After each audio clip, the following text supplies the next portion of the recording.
तो नमस्कार, प्रणाम अपने लोक स्मार्ट न्यूज़ चैनल के अपने स्टूडियो से सुबह सुबह पर ब्रेकिंग न्यूज़ के साथ अपने डेली इलेक्शन ब्रेकिंग न्यूज़ के साथ सबसे पहले बताते चलते कि पाकिस्तान में ऐसा लगता है कि वहाँ गृह युद्ध या जो भी कुछ भी संभावना नहीं क्या हो जाएगा। अचानक रात में पाकिस्तान के सिंध के गवर्नर इमरान जनरल के घर पर पाकिस्तान सेनाओं ने घेर लिया, जिसका कट्टर विरोध वहाँ के सिंध पुलिस ने किया। यानी दो बड़ी अधिकारियों और सेना के अधिकारियों इसमें टसल, यानी कि वहाँ एक अजीब एक लॉ एंड ऑर्डर की समस्या उत्पन्न हो गई। ऐसा लगता है कि वहाँ गृह युद्ध संभावित है। दोस्तों चलते हैं चुनावी अगर समाचार की तरफ। कल औरंगाबाद की रैली में तेजस्वी यादव को एक सभा में एक विकलांग ने भाजपा की नाराबाजी करते हुए तेजस्वी यादव पर चप्पल फेंका, जिससे उनके हल्की हाथ में चोट आई।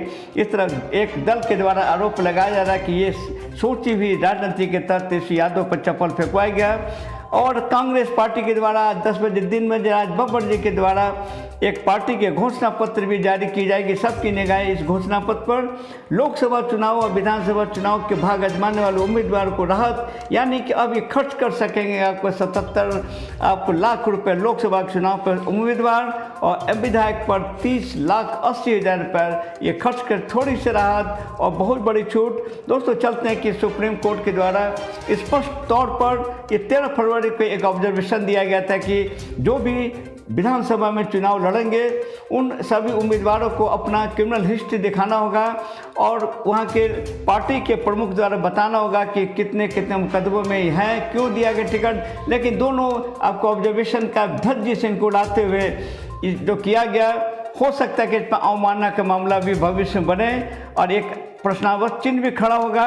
लेकिन इस बीच गैर सरकारी संस्था एसोसिएशन के डेमोक्रेटिक रिफॉर्म एडीआर के द्वारा क्रिमिनलों का हिस्ट्री बना करके नेट में डाल दिया गया ताकि सभी आपको जितने मतदाता देख सकेंगे कि कितने उम्मीदवार के विरुद्ध कितने मुकदमे में है। बिहार सरकार के मंत्री सुरेश शर्मा के विरुद्ध कल मुजफ्फरपुर में काजी मोहम्मद थाना में आदर्श चुनाव संहिता के विरुद्ध आपको अनुपालन नहीं करने के आरोप में एक कल एफआईआर भी दर्ज किया गया। आपदा प्रबंध के वित्तीय प्रबंधन सलाहकार समेत 4 संक्रमितों, जिसमें ज्योति कुमार जिनके 60 वर्ष की उम्र तथा आपकी 16 अक्टूबर को कपिल देव कामत की मृत्यु। आप यहाँ के पूर्णिया के आईजी विनोद कुमार सिंह की भी कोरोना से मृत्यु हो गई। एलजेपी ने तीसरे चरण की 41 सीटों की भी घोषणा किए, जिसमें मैक्सिमम जो भाजपा से भाग करके आए शरणस्थली के रूप में एलजेपी पार्टी वालों ने देकर 8 टिकटों को देकर एक भूचाल ला दिया।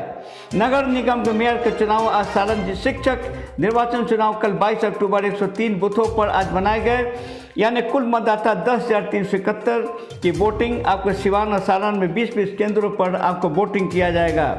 चिराग पासवान ने नीतीश कुमार को कल अपने पिता स्वर्गीय रामविलास पासवान के साथ क्रम में उनके आगमन पर पैर छूकर आशीर्वाद दिए जाने फिर एक भूचाल आ गया।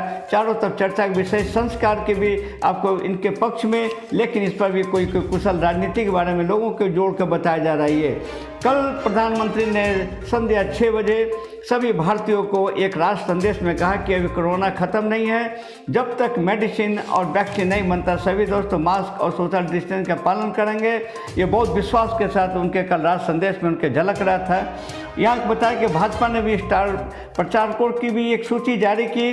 अब तो आपको लगता है कि पूरा भारत सरकार के मंत्री यानी 50 स्टार प्रचारक में स्वयं प्रधानमंत्री, भाजपा के अध्यक्ष जेपी नड्डा, गृह मंत्री अमित शाह, राजनाथ सिंह, रक्षा मंत्री स्मृति ईरानी के साथ आदित्यनाथ योगी, अन्य जितने पूरे आपको जितने भारत सरकार के मंत्री या जो भी हों सभी आपको बिहार में दिखाई पड़ेंगे।